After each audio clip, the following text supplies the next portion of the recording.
नमस्कार। प्रादेशिक समाचार के साथ मैं पूनम किरकेट्टा। पहले मुख्य समाचार। रेल मंत्री अश्विनी वैष्णव ने कहा, झारखंड में रेल परियोजनाओं के विस्तार और विकास के लिए बजट में रिकॉर्ड 7,300 करोड़ रुपए से ज्यादा का किया गया है प्रावधान।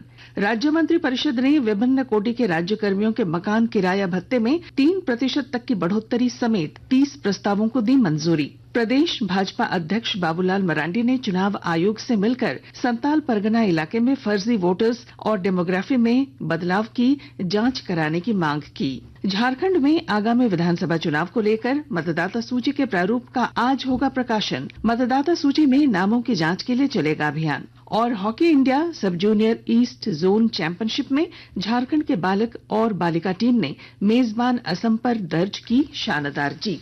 और अब समाचार विस्तार से। रेल मंत्री अश्विनी वैष्णव ने कहा है कि झारखंड की रेल परियोजनाओं के विस्तार और विकास के लिए वित्त वर्ष 2024-25 के बजट में 7,302 करोड़ रुपए का रिकॉर्ड प्रावधान किया गया है। झारखंड राज्य में रेलवे के डेवलपमेंट के लिए आज बजट में रिकॉर्ड एलोकेशन हुआ है।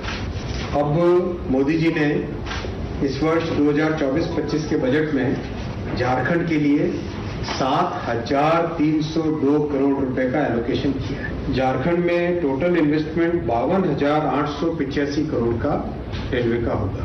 52,885 करोड़ रुपीस का इन्वेस्टमेंट झारखंड में होगा। 57 स्टेशन हैं जिनको अमृत स्टेशन के रूप में डेवलप किया जा रहा है। राज्य मंत्री परिषद ने राज्य कर्मियों के मकान किराया भत्ता समेत अन्य भत्तों में इजाफा करने के प्रस्ताव को मंजूरी दे दी है। इसके तहत एक्स श्रेणी में अब मूल वेतन का 50%, वाई श्रेणी में 20 और जेड श्रेणी में मूल वेतन का 10% मकान किराया भत्ता मिलेगा। मुख्यमंत्री हेमंत सोरेन की अध्यक्षता में राज्य मंत्री परिषद की बैठक में 30 प्रस्तावों को मंजूरी दी गई। राज्य सरकार सभी सरकारी अस्पतालों को मरम्मत और रख रखाव के लिए प्रतिवर्ष 5 करोड़ रुपए तक देगी। भारतीय जनता पार्टी के प्रदेश अध्यक्ष बाबूलाल मरांडी के नेतृत्व में पार्टी के एक प्रतिनिधिमंडल ने नई दिल्ली में चुनाव आयोग से मिलकर झारखंड में फर्जी वोटर्स की जांच कराने की मांग की है। उन्होंने बताया कि झारखंड में 20% से लेकर 123% तक फर्जी वोटर्स हैं। झारखंड के कुछ एक विधानसभा क्षेत्र है जहां पर मुस्लिम डोमिनेट करते हैं। उन क्षेत्रों में अप्रत्याशित रूप से मतदाता की सूची में बढ़ोतरी हुई।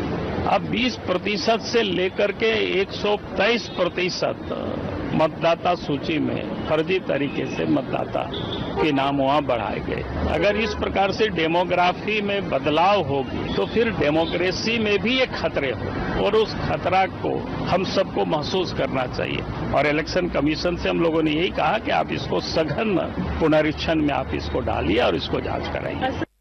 झारखंड उच्च न्यायालय ने रांची के उपायुक्त को सीवरेज ड्रेनेज प्लांट के लिए जल्द जमीन मुहैया कराने का निर्देश दिया है। अदालत में सीवरेज ड्रेनेज परियोजना को पूरा करने को लेकर दायर एक जनहित याचिका पर सुनवाई के दौरान यह निर्देश दिया। एनआईए की टीम ने टेरर फंडिंग मामले में प्रतिबंधित उग्रवादी संगठन भाकपा माओवादी के रीजनल कमांडर रविंद्र गंझू के सहयोगियों के रांची स्थित मैकलस्कीगंज और लातेहार के निंद्रा के 4 ठिकानों पर छापेमारी की। छापेमारी में 36 लाख रुपए नकद समेत कई महत्वपूर्ण कागजात, बैंक खाते और डिजिटल डिवाइस जब्त किए गए, जिसकी जांच की जा रही है। केंद्रीय महिला और बाल कल्याण मंत्री अन्नपूर्णा देवी ने कहा है कि महिलाओं के कल्याण और सशक्तिकरण के लिए बजट में 3,30,000 करोड़ रुपए का प्रावधान किया गया है। एक रिपोर्ट। केंद्रीय महिला एवं बाल विकास मंत्री अन्नपूर्णा देवी ने कहा है कि बजट में महिलाओं के कल्याण और सशक्तिकरण के लिए जेंडर बजट आवंटन 3,30,000 करोड़ रुपए है। यह आवंटन पिछले वर्ष की तुलना में 37.3% ज्यादा है। उन्होंने कहा कि महिला सशक्तिकरण के प्रति सरकार के संकल्प को दर्शाता है। आकाशवाणी के ताजा तरीन समाचारों के लिए आप हमारी वेबसाइट news.on.air.gov.in पर लॉग ऑन कर सकते हैं। ताजा समाचार X handle @AIR news alerts और Facebook page All India Radio news पर भी उपलब्ध है। आप प्रादेशिक समाचार एकांश के एक्स हैंडल @AIR न्यूज _ और फेसबुक, इंस्टाग्राम पेज तथा YouTube channel AIR news Ranchi पर भी हमारे बुलेटिन सुन सकते हैं। प्रादेशिक समाचार आप आकाशवाणी रांची से सुन रहे हैं। झारखंड में आगामी विधानसभा चुनाव को लेकर द्वितीय संक्षिप्त मतदाता सूची पुनरीक्षण के तहत मतदाता सूची के प्रारूप का आज प्रकाशन होगा। राज्य के मुख्य निर्वाचन पदाधिकारी के रवि कुमार ने बताया कि मतदाता अपने मतदान केंद्र में BLO से संपर्क कर मतदाता सूची में अपने नाम की जांच कर सकते हैं। इसके साथ ऑनलाइन वोटर हेल्पलाइन ऐप तथा voters.eci.gov.in के माध्यम से भी मतदाता सूची में अपने नाम की जांच कर सकते हैं। मुख्य निर्वाचन पदाधिकारी ने मतदाताओं से अपने सोशल मीडिया प्लेटफॉर्म पर दोपहर 12 बजे से 1 बजे के बीच अपने सोशल मीडिया पर पोस्ट कर नाम जांचो अभियान का हिस्सा बनने की अपील की है। रांची में दीनदयाल उपाध्याय ग्रामीण कौशल विकास योजना के तहत प्राथमिक चिकित्सा के क्षेत्र में प्रशिक्षण देकर युवाओं को स्वावलंबी बनाया जा रहा है। ब्यौरे के साथ हमारे रांची संवाददाता। ग्रामीण इलाकों में स्वास्थ्य सुविधा में सुधार और इस क्षेत्र में रोजगार की संभावनाओं को आगे बढ़ाने के लिए केंद्र सरकार की ओर से दीनदयाल उपाध्याय ग्रामीण रोजगार योजना के तहत युवाओं को प्राथमिक चिकित्सा के क्षेत्र में 3 महीने का निःशुल्क प्रशिक्षण दिया जा रहा है। गंभीर से गंभीर बीमारी में प्राथमिक चिकित्सा के महत्व को देखते हुए कौशल प्रशिक्षण के तहत जनरल ड्यूटी असिस्टेंट का प्रशिक्षण दिया जा रहा है। केवल 3 महीने की मुफ्त ट्रेनिंग लेकर युवा बड़े बड़े अस्पतालों में आसानी से नौकरी पा रहे हैं। केंद्र सरकार की इस योजना का लाभ उठाकर बड़े पैमाने पर रांची के युवा दूसरों की सेवा करने के साथ खुद आत्मनिर्भर बन रहे हैं। कर्मवीर, आकाशवाणी समाचार, रांची।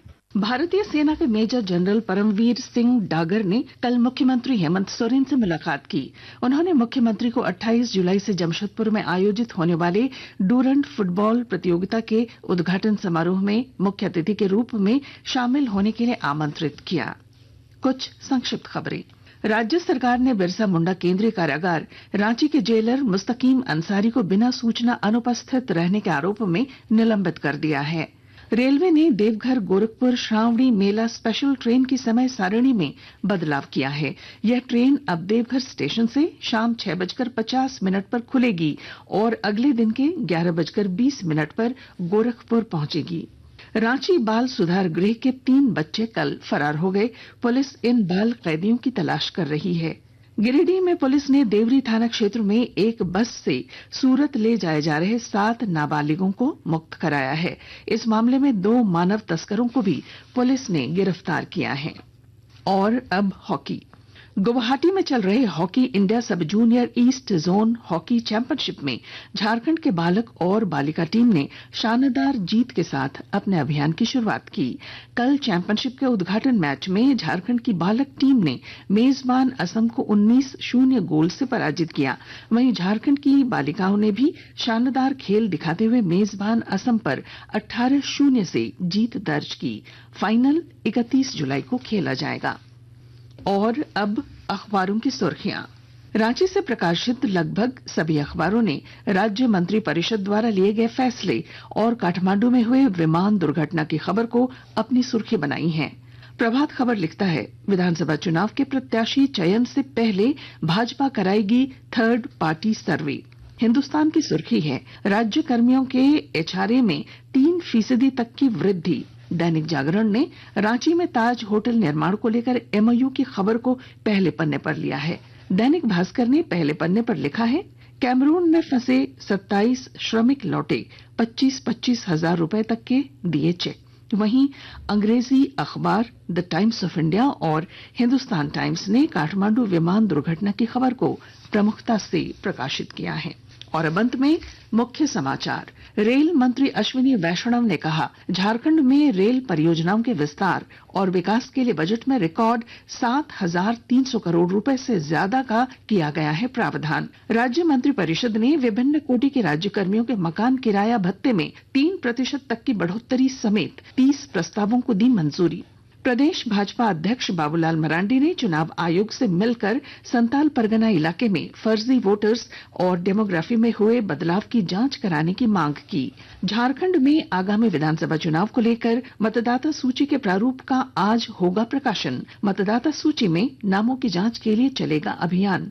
और हॉकी इंडिया सब जूनियर ईस्ट जोन चैंपियनशिप में झारखंड के बालक और बालिका टीम ने मेजबान असम पर दर्ज की शानदार जीत।